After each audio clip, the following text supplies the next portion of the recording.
have been requiring very fast CPUs to even have a stable 60 FPS. What is the lowest tier of CPU you'd recommend for someone who wants solid performance in the latest games? 9800X3D. Everyone buy one.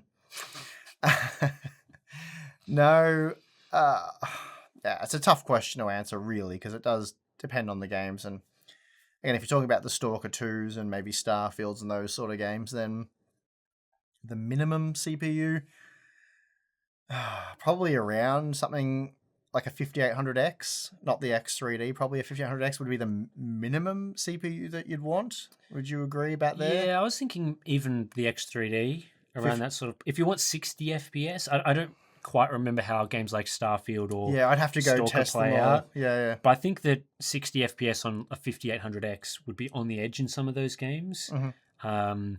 Again, I guess scaling doesn't really affect it too much. So basically, you want like a Ryzen 5 7600, 7700, Ryzen 7 7700, and then probably like a 13th gen CPU as a minimum, like 13600K, 13700K, which is pretty steep. I mean, you probably get away with 12th gen as well on that one. Yeah, I mean, the 7600 isn't that expensive. So if you were building a new PC today, you'd probably just still recommend something like a Ryzen 5 7600 for what is it, like $200? Yeah, well, slightly like under 200. The AliExpress special, the Yep. 7500F, they're dirt cheap. So grabbing one of them is a good way to sort of get great gaming performance.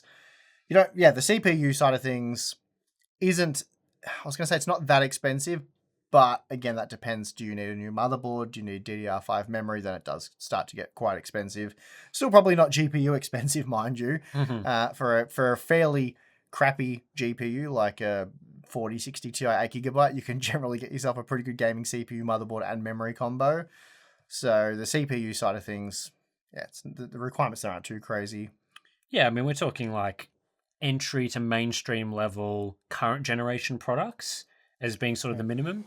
So yeah, I think the good news is that the Ryzen 5 7600 that we're talking about is sort of an entry mainstream level current generation product.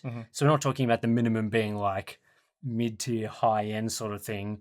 It is, as we've been saying, sort of relatively affordable and probably isn't going to be the limiting factor cost wise for a lot of builds. So yeah, it's good that we're, at least for the CPU market, the products that they are offering you in those sort of sensible, affordable price tiers are actually worth buying, which we can't say for things like GPUs necessarily.